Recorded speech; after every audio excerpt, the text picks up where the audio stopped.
Hello and welcome to all of you on your own channel. That's Mudabir's Biology Club. Dear students, today our topic is the evolution of thought. It's a famous saying by T. Dobzhansky that nothing in biology makes sense except in the light of evolution. Basically, in this lecture, our main focus shall be upon understanding as to how the heart has evolved, not only in case of the humans, but how the heart has evolved in the what we call as different types of the animals. So we say that basically whatever happens in the evolution, usually it happens from simplicity to complexity. So once the animals were basically evolving, we say that in some invertebrates like the annelids like the Parathema posthuma, that's earthworm, and in other arthropods, you will see there are blood vessels, and there is a blood vessel which we call as dorsal blood vessel. So there is a great consensus of many what we call as the biologists upon the fact that basically, first of all, in these simple invertebrates of higher grade, some of the blood vessels attended pulsation. Like you will see if you have studied the what we call as the blood circulatory system of the Parathema posthuma, there is a dorsal blood vessel. And like that, in many other annelids and arthropods, there are blood vessels.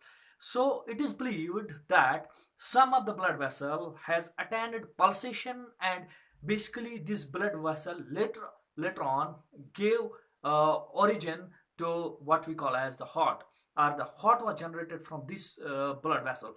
That is why in terms of evolution we say that this heart is a modified blood vessel. When we study heart in terms of the anatomy, we say that heart is the central pumping organ in our body. It pumps the blood to all other parts of the body.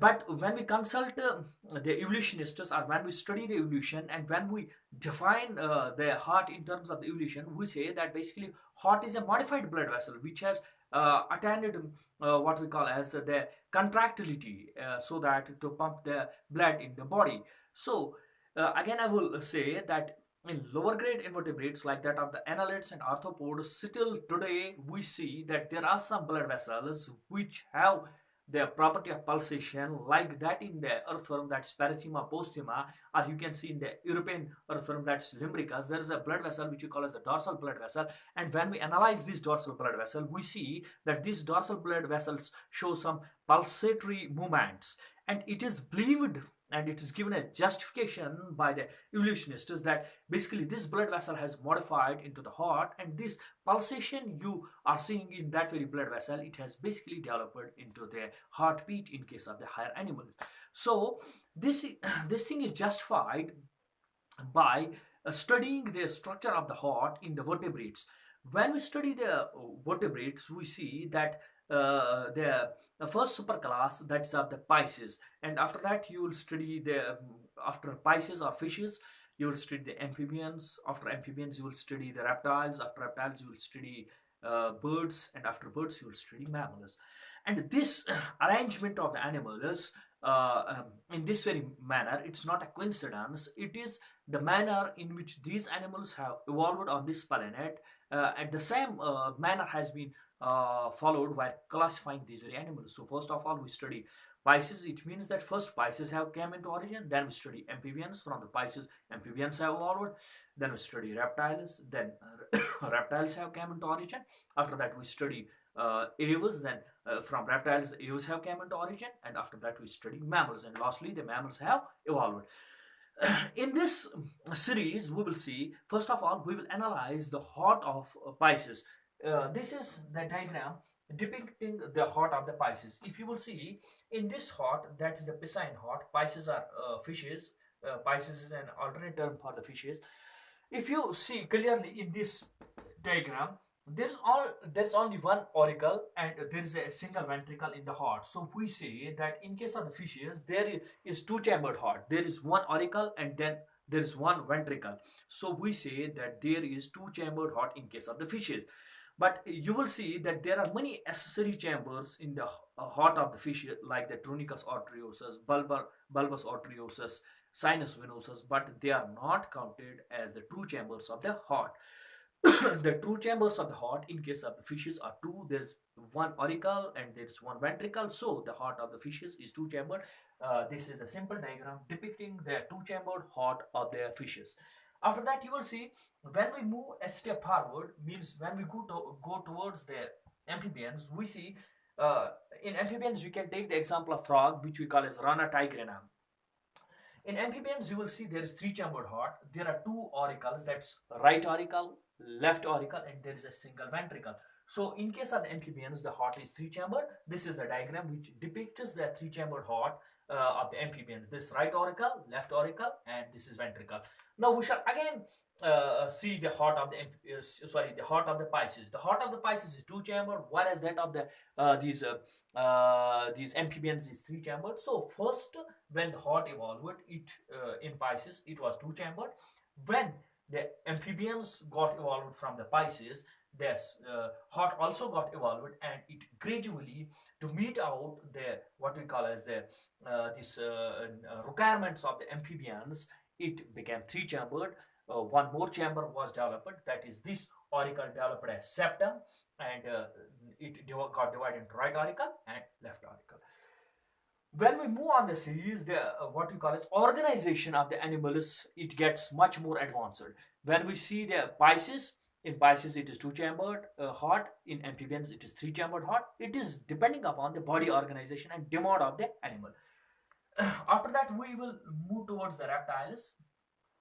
In the reptiles, there are you can take the example of snakes, you can take the example of lizards, etc. You will see in reptiles there's incompletely divided ventricle, or we say that their heart is incompletely divided four chambered. What we mean by that is that there are two auricles, right auricle, left auricle, but this ventricle, you will see there is septum in this ventricle, but this septum is incomplete septum. This is the septum, you can notes it. This is the septum between the ventricles, but it has not reached to this level. I will mark it like this. There is no there is no intraventricular septum in this very region. So it means that whereas the auricles have got completely divided into right auricle and left auricle, the ventricle is incompletely divided. So there is difference in the heart of the amphibians and the reptiles. On the one hand, the heart of the amphibians, it is three-chambered, and the heart of the reptiles, it's not three-chambered, it is incompletely divided four-chambered heart. It's not completely divided four-chambered heart, it is incompletely divided four-chambered heart, as there is incomplete division of the ventricle. After that, when we move towards the avian heart, we see that the heart of the aves and the heart of the mammals, it is completely divided four-chambered heart. There is one right auricle and there is another left auricle, and then similarly there are two ventricles, there is right ventricle, there is left ventricle. So the heart of the aves is completely divided four chambered heart to meet out the demands of the circulation. In case of the aves, it has completely become four chambered. But in case of the reptiles, there is one exception. Crocodile is the only this reptile which has completely divided four-chambered heart, like that of the aves and these mammals. All other these reptiles have incompletely divided four-chambered heart, except crocodile, which has completely divided four-chambered heart. This feature of the crocodile resembles with the avian and the mammalian heart. Now, this is the avian heart. Aves are birds. The heart of the aves and the heart of the mammals is built upon the same pattern. That is, there is one right auricle, there is left auricle, then there are two ventricles, there is right ventricle, and then there is left ventricle. So the heart of these birds and the heart of the mammals, it is completely divided four chambered heart.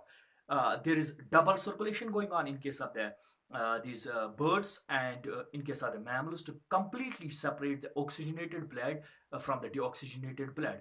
So what we call as the much more advanced structure of the heart, you can see in case of the aves, and in case of the mammals, there is attained complete separation of this oxygenated blood from the deoxygenated blood. Again, I will say that it is depending upon the body organization and depending upon the body structure and demands of the body, that the heart has evolved from two chambered, then to the three chambered structure, then to incompletely divided four chambered structure, and then ultimately to completely divided four chambered structure.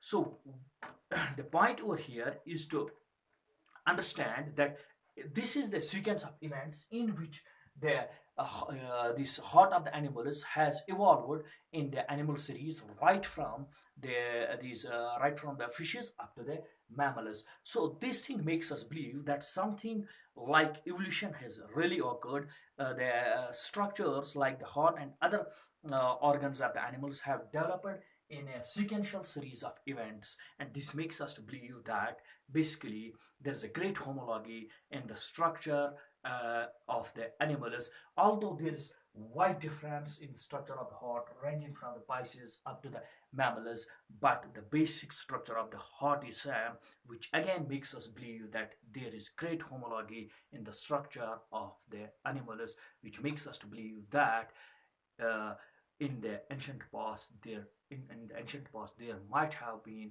some what we call as common ancestor of all the present day animals. Hope that you have understood the what is the evolution of the heart and how the heart has developed from simplicity to complexity, depending upon the demands of the body and depending upon the body organization of the animals. For other lectures, do subscribe our channel. That's Mother Biology Color.